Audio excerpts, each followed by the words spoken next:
what it do? It's your boy Rue, and welcome back to Heavy Rotation. I am here with a very exciting guest who was supposed to be the first guest of Rueality's podcast ever, Malique.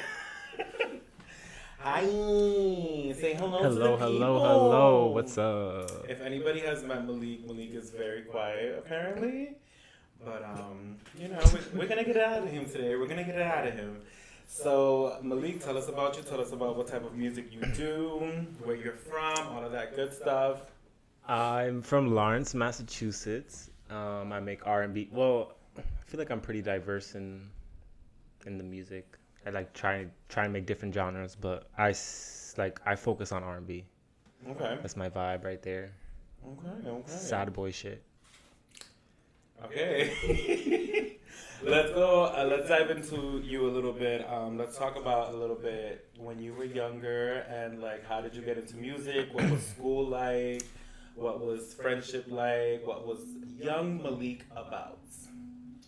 I was heavy on eating flowers and bugs. That's what I was doing when I was little. Before I discovered music, that's what Malique was doing. He was eating bugs and flowers. You were just creative out there. Yeah, just exploring the world.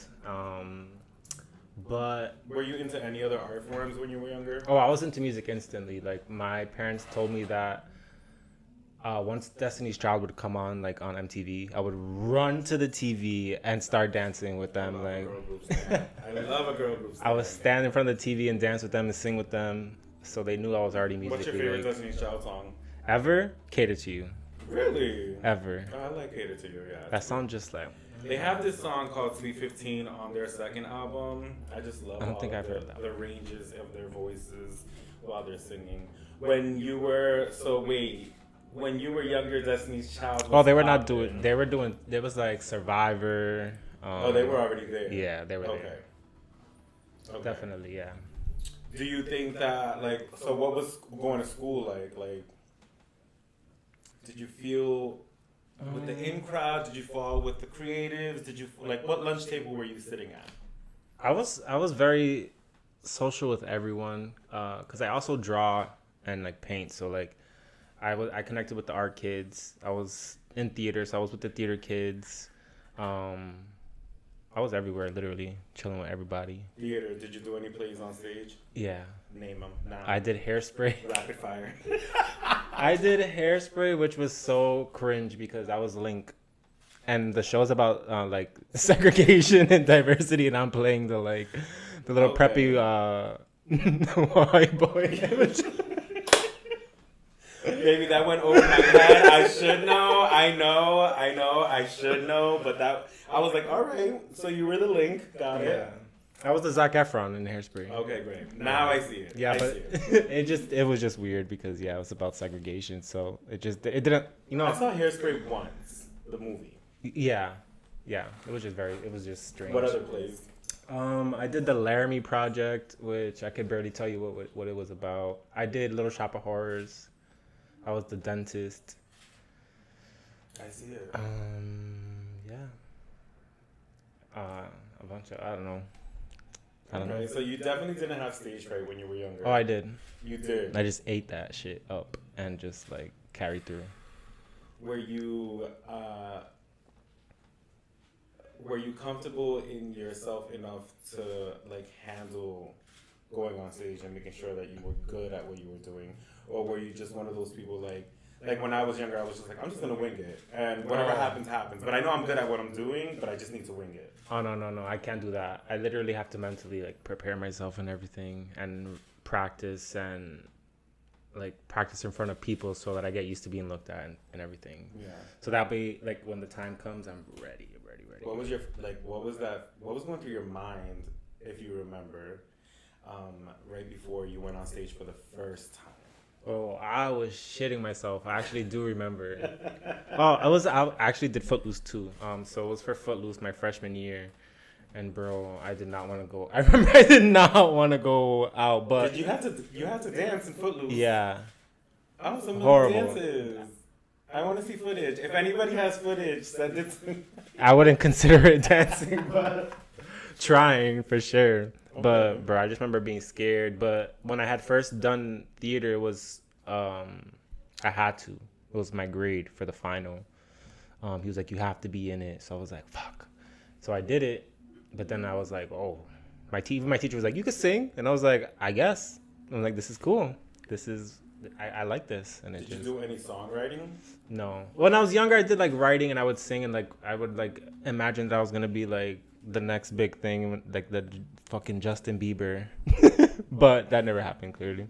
Oh God. Stop. Let's talk a little bit more about that. Like, so what type of material were you writing about at that age? When I was younger, oh my God, probably nonsense. Like, who knows? Nonsense, literally. Acting like I knew about love and stuff. Like I knew nothing. It was just lying.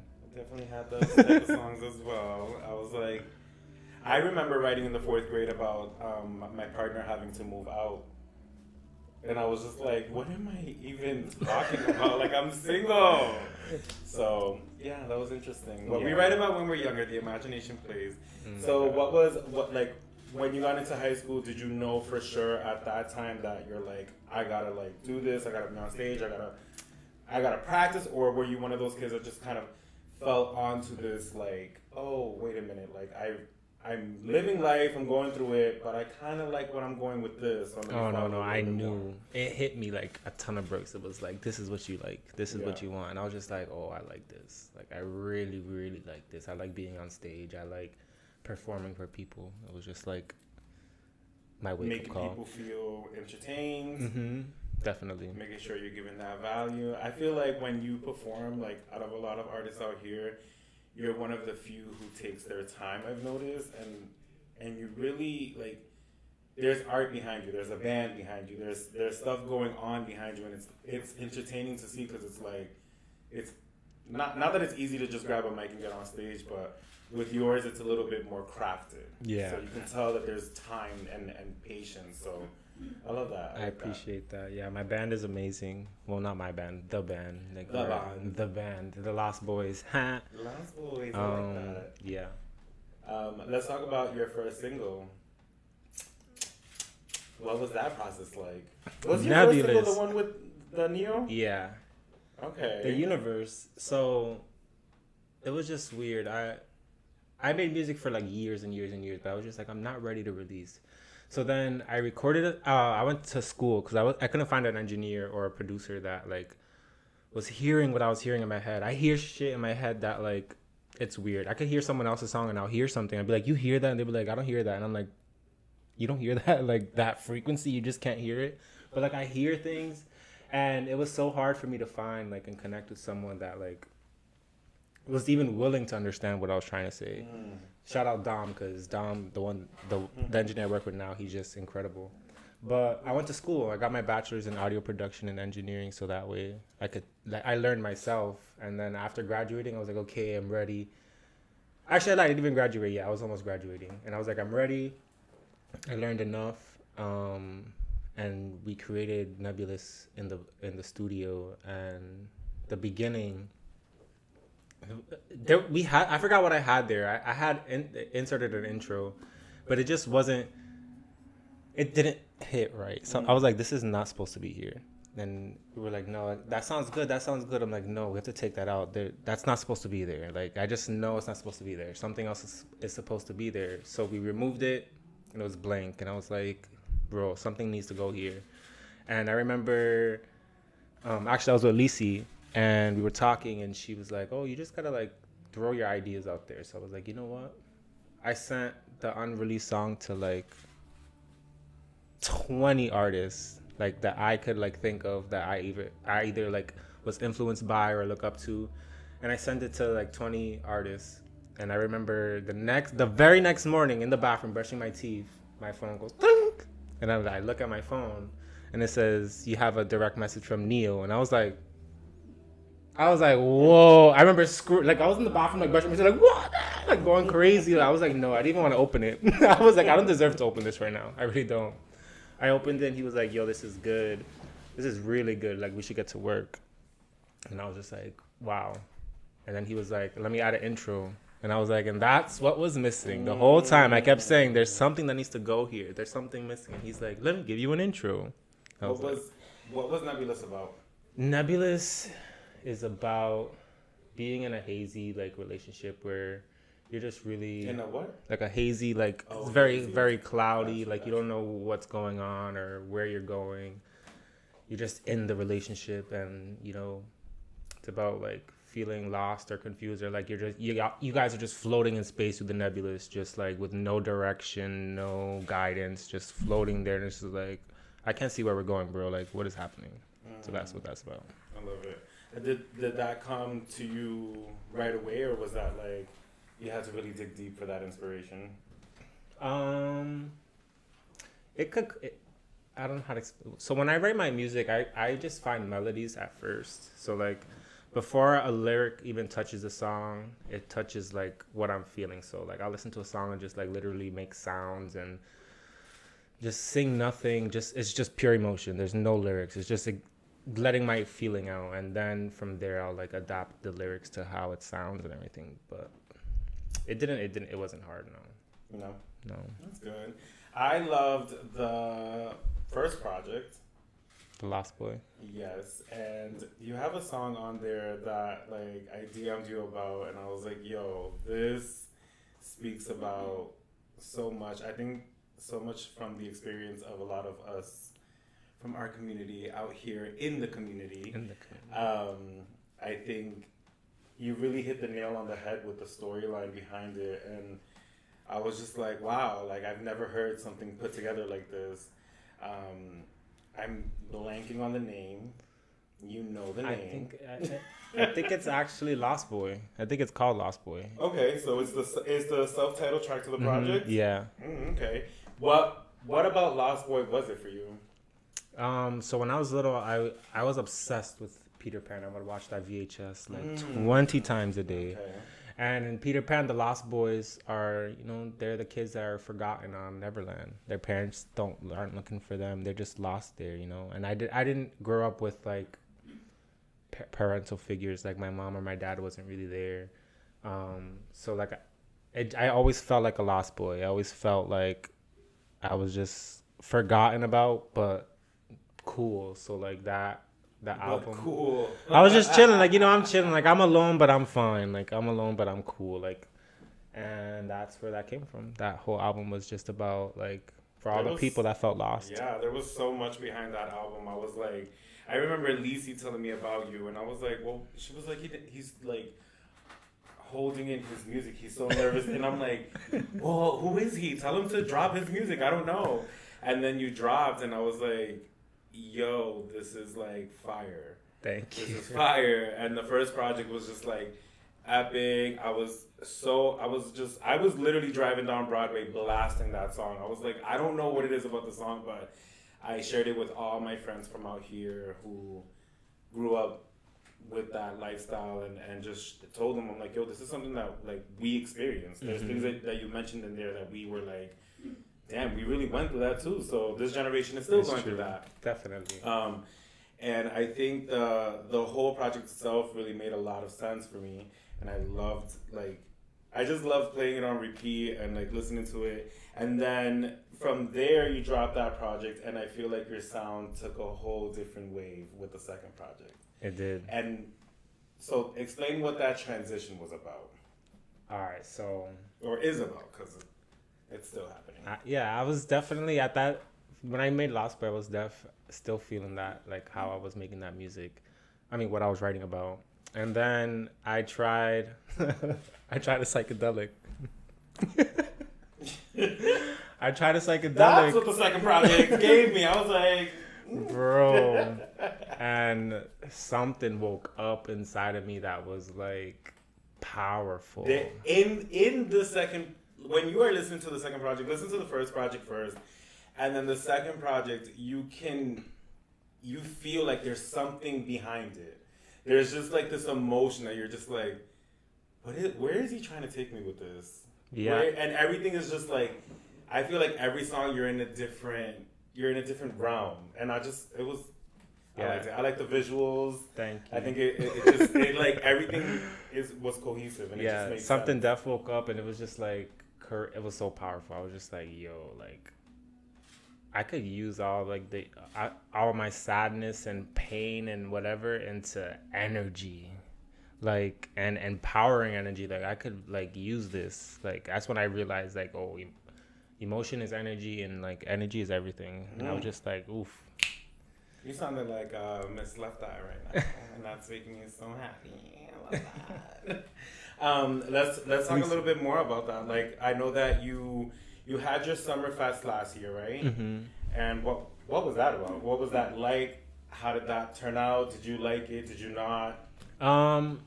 It was really good. I wish it was a little better. But I was the first festival I've ever done or like anything like that. So organization and everything could have been way better. But for what it was incredible. Like I think so.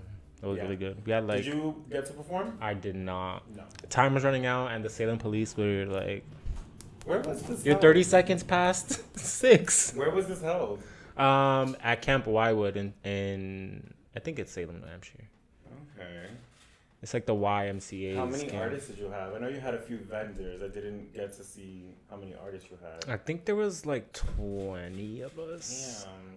Did it feel good putting on something like that? Yeah, it did. It felt really good. It did. I was like, this is dope. Like a music festival for us out here with our artists. I think that type of exposure is what is needed, you know, and you definitely brought it. I know last summer you were doing every Friday at Spigot. Yeah, the emotions waves. Yes. How did that come about? I honestly don't remember, to be honest. We did my album release, my music video release at Spigot, and there was, I will never forget that day because I have never seen that many people at Spigot in my entire life. I don't even think they have, like, even they had talked about it too. They're like, that day was crazy. Like, there was people, we reached capacity. I think, wasn't I there? You were there. Okay. We reached capacity, and then there was still so many people standing on the sides. Outside in lawn chairs just to watch it. And I was like looking, and I was just like, there's no way. How do you deal with that? That felt, I don't know. I just thank the universe for everything. Every little second. He said, it's not the diamonds. I'm that girl. I loved it. I loved it. That music video, it was a journey. Mm-hmm. It was a journey. It was refreshing to see someone from out here doing something artistic with music. Because I feel like a lot of artists out here, and this is no shade to anybody, sometimes it's a little repetitive. You know? I feel you, yeah. And it's refreshing to see someone doing something a little bit different. Although it's repetitive, it's good. Because there's like only one artist from out here that I'm like, baby, let's not. But other than that, everyone else is like elite level. But I feel like with your sound, it sticks out from everyone else because it's different. Did you plan that, or is that just like, are you like sitting at home like, how can I make this next project? Yep, that's me. Okay, I plan strategic. I like everything. See, that's why I love Beyonce. That's why I look up to her. Her work ethic and the way she moves in the industry is just so smart, and like that's why she's always, even like people didn't like Renaissance, whatever, still went crazy just because of the way she promotes it, the way she carries the album, the visual that we don't have, the themes. What is going? I totally forgot about the visual. What's going on with the visual? Do you know? I wish I knew. I thought that she was gonna release the visual the first night of the tour. I thought that was gonna be the thing. Yeah. At the tour, she was gonna premiere it, and it was gonna be this like, it was gonna go down in history as like this $1,000 visual that people had to pay to see. And you're right. I totally forgot about the visual. Nothing. Or maybe because there was a rumor that it was gonna be in 4 parts. The album. So maybe it's coming with the second installment, and then an album, and then again the visual. I don't know. I don't know. Imagine you have to wait till the end, off however many there are, and then she's gonna release it as one big. And not putting this on her soul, but when time comes and her energy needs to pass on. Oh my God. That releases. That'll be creepy. That I wouldn't would watch be- it. She's like, bitch, y'all could I'm never. steps ahead. Even when I'm dead, I'm ready. Ready for y'all. Oh, so does that sound like something that you're gonna put us through? Release a project with no visuals. Yeah, I think that helps. Release snippet visuals. I think it helps you not get, as an artist, like not get boring. Especially nowadays with social media, like music is moving so fast that like you could release a song and in a week it's already played out because of how much you hear, how often it's played. Every TikTok reel, every Instagram reel is the song. It gets played out, and I feel like staying low key, giving a little, and then running away for a little bit keeps people going. Look at Frank Ocean. People are dying for Rihanna to come back. Yeah. The anticipation. Give people, let people want you. Stop giving people so much and let people want you. True, but some people have to give a lot. Yeah, because definitely. Have something we want. Mm-hmm. Just keep coming. Let's go back to this Neo feature. What was your first conversation with Neo like? I was nervous as shit. The first thing I remember, like a dumbass, the first thing I said was like, "I'm gonna get this out of the way." I've been listening to you forever with my mom. He's like, okay, here we go. I was like, before this conversation goes anywhere, I just gotta let you know this, like right now. So I'm not here staring at you like. But it was funny. He laughed. It was cool. It was via Instagram or phone, FaceTime to FaceTime. It was like Instagram now. Okay. Yeah, and it was just like talking about like me, like what I'm into, my goals, how much I'm pushing myself, because he was also teaching me, like giving me little hints, like how you market yourself is a big key to like everything. Like marketing is literally everything. So yeah, he was just giving me tips and advice and next moves and steps and things that we could do and things that might happen still. Interesting. Did you take any of that advice with the release of the second project? Yeah, I sent him with my second project. I sent him like my whole track list. He listened to them. He told me his favorite tracks, the ones that I should push. Which Breaking Bad was the one he wanted. Was his favorite on How to Die Before You Die. How to Die Before You Die. Let's talk about that title right there. Yeah. What's up with that? It's about your ego death. And you literally, like, when you go through that part of your life, it's just like you kind of feel like you're died. Like nothing feels relatable anymore. Like as much, people don't feel relatable as much anymore. Like going out doesn't feel fun anymore. So it's like literally in a sense you feel like you died, or like a part of you died. How old are you when you released this? I follow Prince. We don't talk about our age.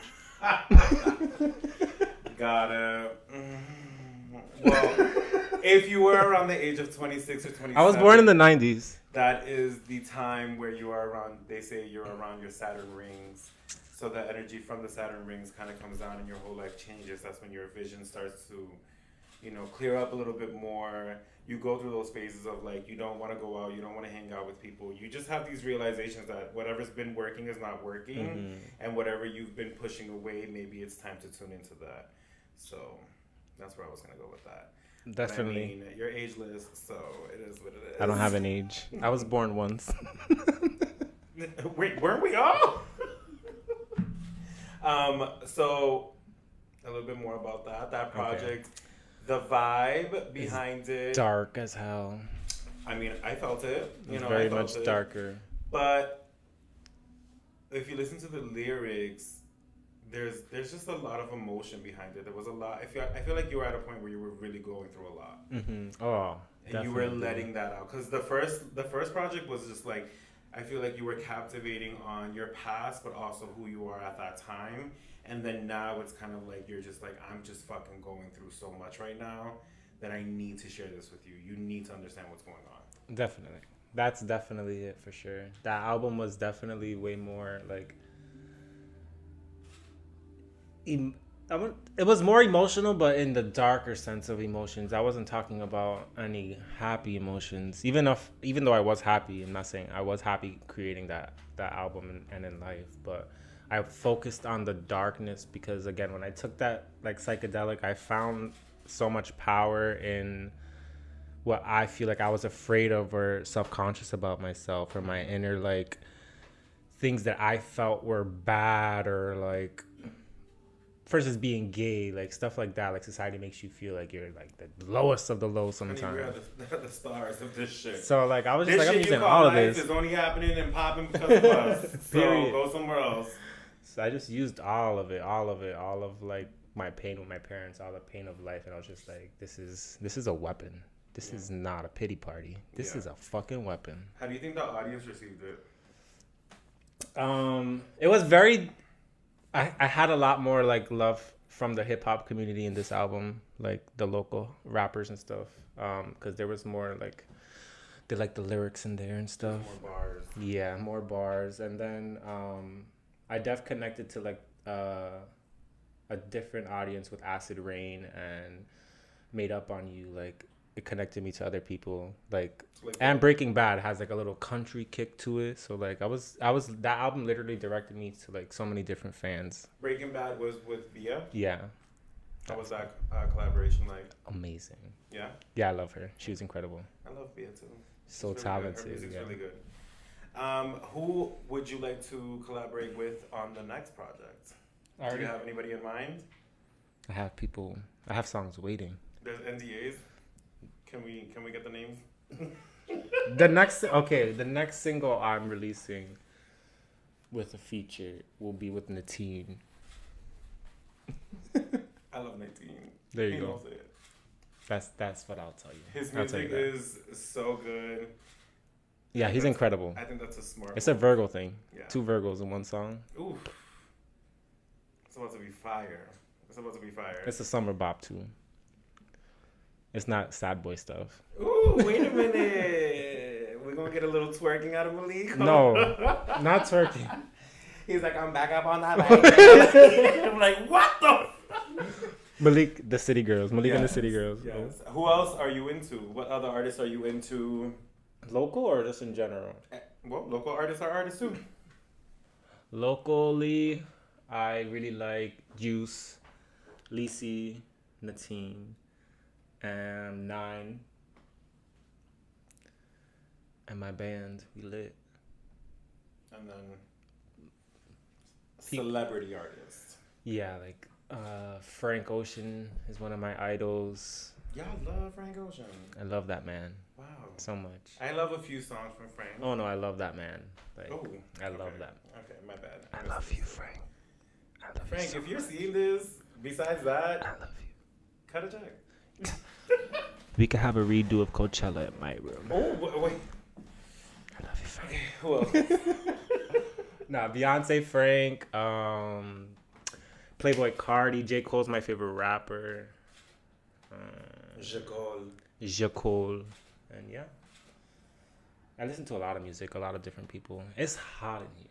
It is dumb hot in here. Y'all see me the whole episode. I'm like, baby, we're gonna get some air. I think I'm sweating for real. But let's talk about let's cool it down and talk about your next project. What are we expecting from you? More sadness. Oh God. That's just me. I don't know. I love Billie Eilish because of that. Like I love Billie Eilish so much because I love that.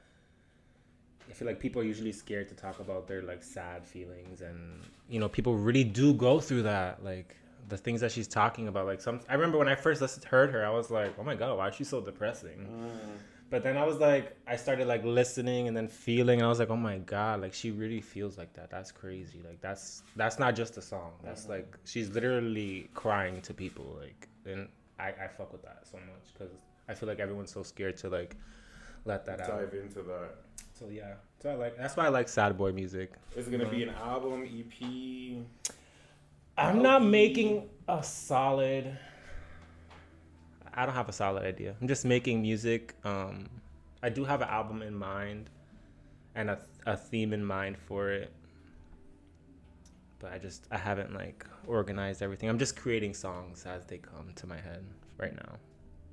Okay, I like that. When are we getting this next single? The next month or two. Okay. Maybe earlier. Probably a month though. All right. Is there anything that you want to tell yourself? If you were looking... Wait, what was the question that I messed up last time? 10 years from now, if you're looking at who you are now, what would you tell yourself? It's going to be ironic, but stop being sad.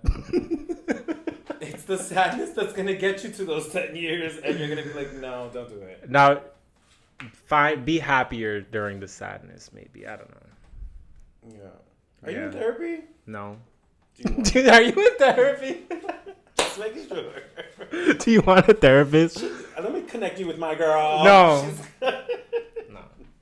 All right, well, thank you for coming on. I hope you had a good time. I did. Thank you so much. There's a lot of heat right now in the room. There's a photographer that's been going off the whole 30 minutes. We love it. It's hot. Let's go ahead and wrap this up. My name is Rue Zalez. You already know where to find me. And what about you? Where can they find you? On Instagram at malique.music or it's music.malique. Search both of them and you'll find it. And there we go. That was heavy rotation.